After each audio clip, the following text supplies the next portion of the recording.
തപ്പു എന്തിനാ അംഗൻവാടി പോകുന്ന എന്തിനാ?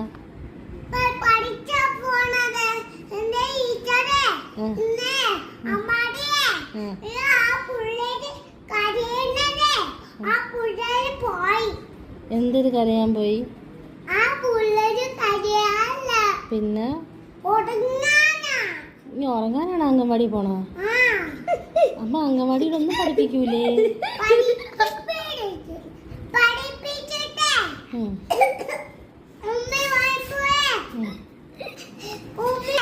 ഉമ്മ വരുമ്പോ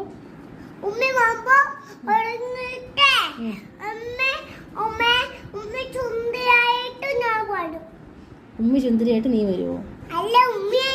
പിന്നെ